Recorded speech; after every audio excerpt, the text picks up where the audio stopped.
Dumpling Days, Chapter 24, back in Taipei. Sculpture in front of the tower was supposed to symbolize coins with the holes, making the number 101. Returning to Taipei also meant coming back to Chinese painting class. Audrey Chiang hadn't changed at all. If anything, she was worse. The class had stopped painting in bamboo and had moved on to flowers.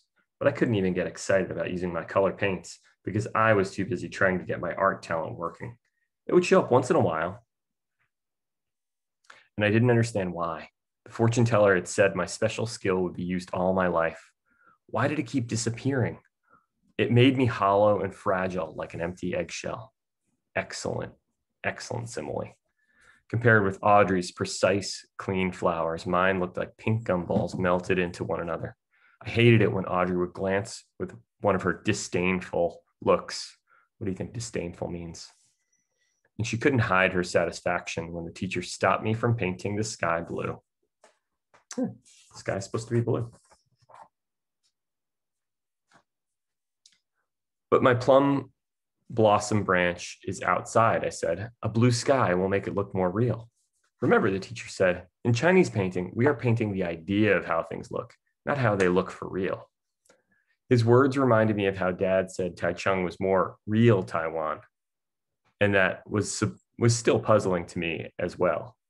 Even after being there, I don't know what was more real about it. I was wrong, Dad said when I asked him later. Taipei, Taichung, it's all real Taiwan because Taiwan is both old and new, modern and traditional. You're right. I wasn't sure what I was right about, but I guessed that Taipei was modern. Dad meant because it was only when we got back that I noticed how large and clean the sidewalks were. So far to me, modern meant it was a lot easier to walk around.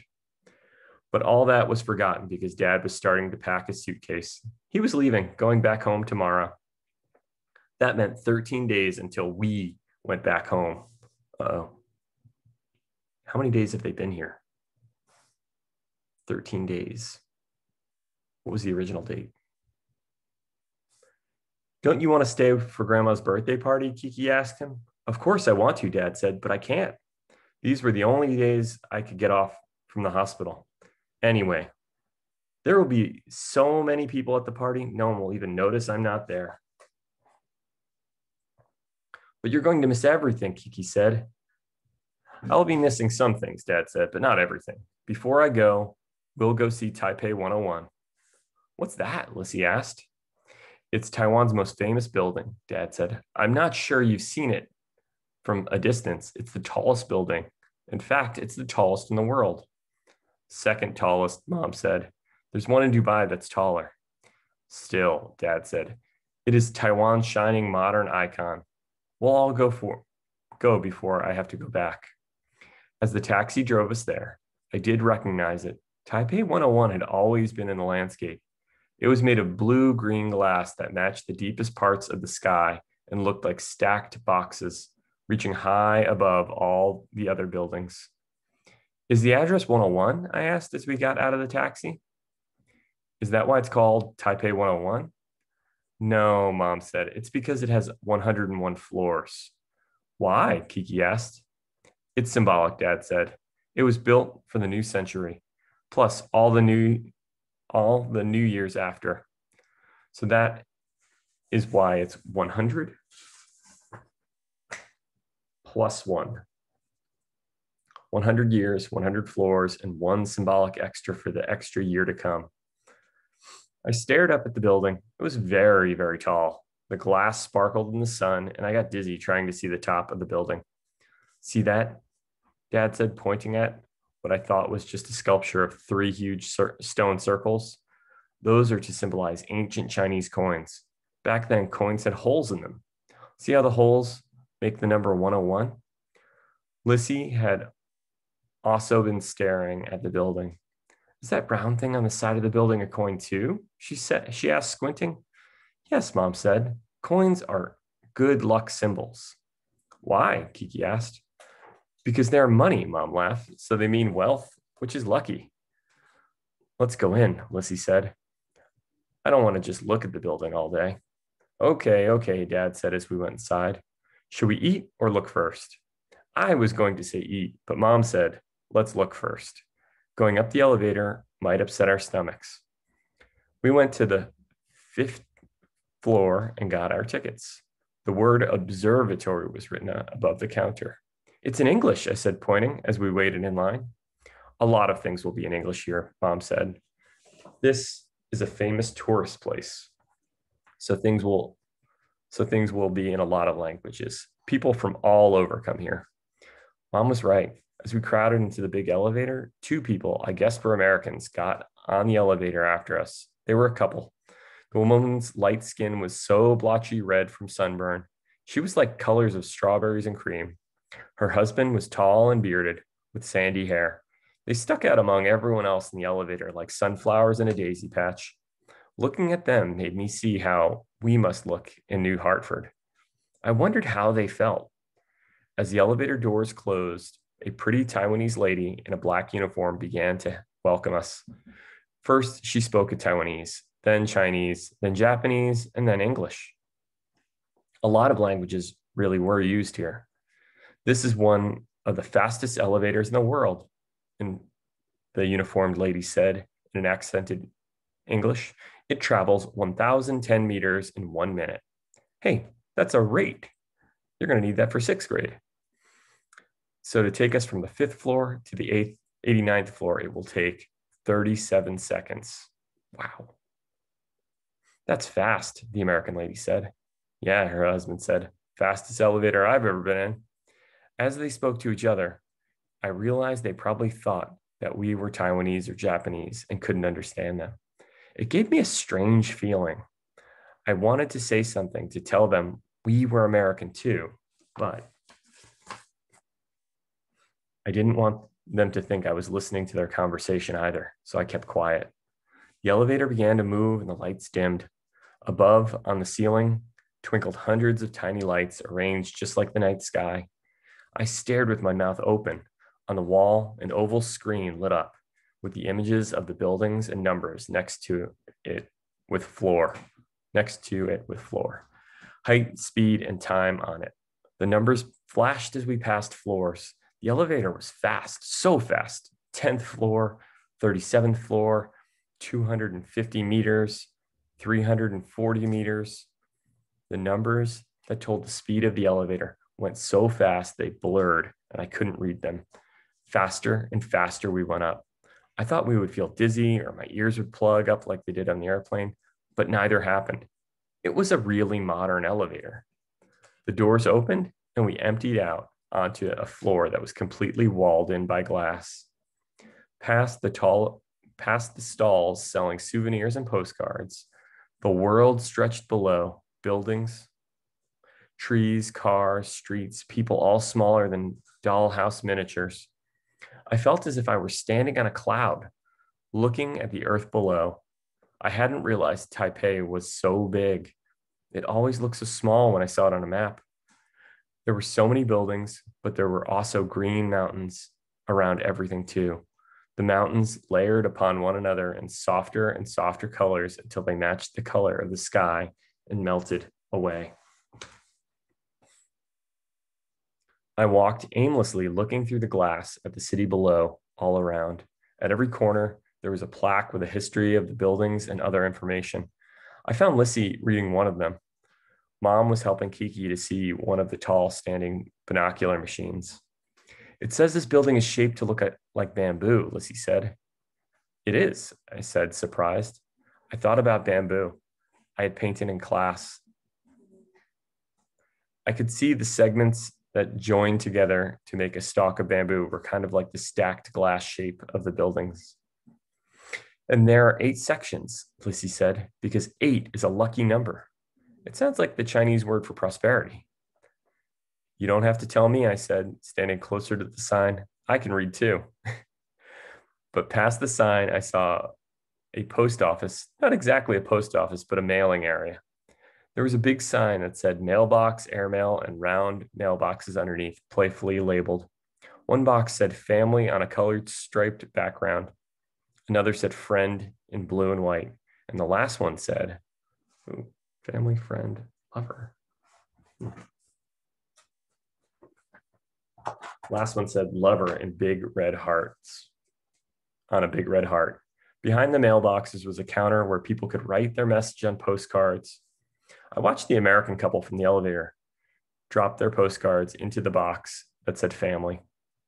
They're the highest mailbox in the world, Lizzie said. I didn't know if she read that or thought it herself, but I was excited.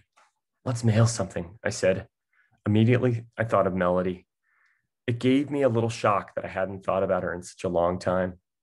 It wasn't that I'd forgotten about her exactly, but at home, I hadn't been used to her being with me, so I missed her a lot.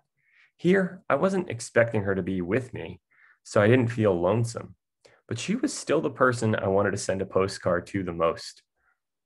Lissy and I rushed over to Mom to get her to buy us postage stamps and postcards. Of course, then Kiki wanted to buy them too, even though she had no one to send postcards to. We can buy this 10-pack of postcards, Mom said, and you can share. I didn't like that because the postcards in the 10-pack were all of the Taipei 101 building at nighttime and with fireworks. And we were in the tall building during the day. I didn't want Melody to think I had seen the building when there were fireworks. It would have been kind of like lying. And I would have rather picked the special wood postcard that were on display, cards that were made of paper-thin wood with pictures that looked like they had been burned onto it. But when I showed them to Mom, she just looked at the price and wrinkled her nose. I know exactly what Mom is thinking. Too expensive. The 10-pack is a much better deal, she said. And I knew that was what we were getting.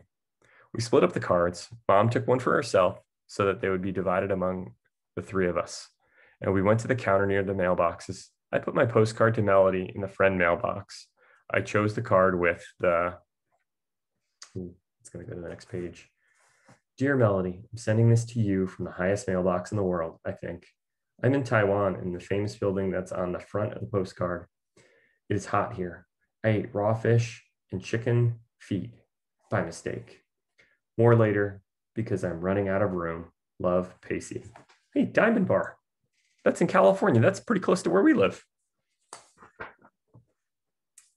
All right. Sunset behind the building. That was most like what I actually saw here in Taiwan. I felt like I should send postcards to my friend Becky and Charlotte too, but I couldn't remember their addresses. I could picture their houses and streets that they lived on, but I had never had to mail anything to them before. So their addresses were just a big blank. Oh, well, Mom said, the postcards wouldn't get there for 2 weeks anyway. Maybe I'd mail them from home and pretend I sent them from Taiwan, though I guess the stamp would give that away. I looked at the other mailboxes. There was also a mailbox for family, but Lissy and Kiki and Grandma and Grandpa were in Taiwan. I'd never sent anything to any other family before, so it'd seem weird to do it now.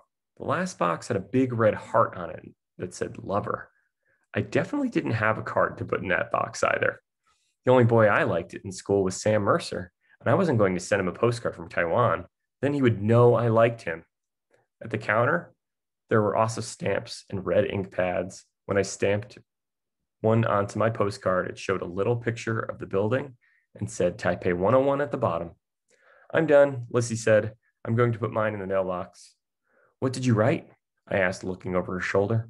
Hey, Lissy said, hiding her card. It's private. It's a postcard, I said. It can't be private. Did you write secrets or something? No, Lissy said. Just normal things, like I'm in Taiwan, having a great time, blah, blah, blah. Are you having a great time? I said. You don't seem like it. Sure, she said. I don't like class, but the rest is okay. Most of the time, the food is good. It's nice to see Grandma and everyone, and it's kind of interesting to see all the different Taiwan stuff. That was true. But I don't like how everyone here in Taiwan acts like we're dumb because we don't speak Chinese, I said. Yeah, Lucy agreed. That's no fun. Now that I'm here, I wish I knew Chinese. Maybe I can learn it later and come back. That would make it better. Maybe, I said. I wouldn't mind knowing Chinese, but learning it seemed kind of hard, and it was also hard to think about coming back for another trip. This one wasn't even finished yet. But it's annoying now, Lissy continued. Everyone gives us the stupid, shocked look, just like we just swallowed a cow or something. when they find out we don't know Chinese. Then they ignore us. Yeah, I said, nodding hard. I hadn't realized how much Lissy felt like I did. I knew she didn't like class, but knowing she felt invisible sometimes too was comforting. Not speaking Chinese is probably the worst thing so far. Lissy said. That and class. And the toilets are gross too. People don't flush their toilet paper. They throw it out in baskets. It's so disgusting. I think that's a harsh judgment. Yeah, I said again. We laughed. I was surprised sometimes that she forgot she was a teenager. Lissy was actually nice to talk to. But the rest of it, Lissy said, is not bad. Don't you think? Before I could answer, Kiki announced, I'm done. She slapped her pen down with a decisive clack. Ooh, let's do that. And held her postcard in her hands triumphantly as if it were a prize. What did you write, Kiki asked? Lissy asked. Kiki, unlike me and Lissy, had liked her class from the start and still did. She didn't worry about whether her paper cuts were good, and she was making lots of friends. Everyone wants to sit next to me, she had said, so I can teach them English words. Things she said vaguely but proudly. I couldn't imagine being that interesting. Kiki marched over to the mailboxes slowly but deliberately. She took her postcard and pushed it through the slot of the box that said lover. Lissy and I stared open-mouthed. Kiki has a boyfriend? Lissy said as Kiki walked back towards us. Kiki, who's your boyfriend? No one, Kiki said, scowling at our giggles. I don't have a boyfriend. Well, then who did you mail your postcard to? I asked. Who else would you mail a postcard to from the lover box? I mailed it to myself, Kiki said, sticking her chin up. I didn't have anyone to send a postcard to except myself, and I love myself. So I put my postcard in there. I love it. Lissy and I burst out into loud laughter, and Kiki joined in. So silly. And I realized that maybe Lissy was right. Even though I didn't love being in Taiwan as much as Kiki loved herself, maybe it wasn't so bad after all.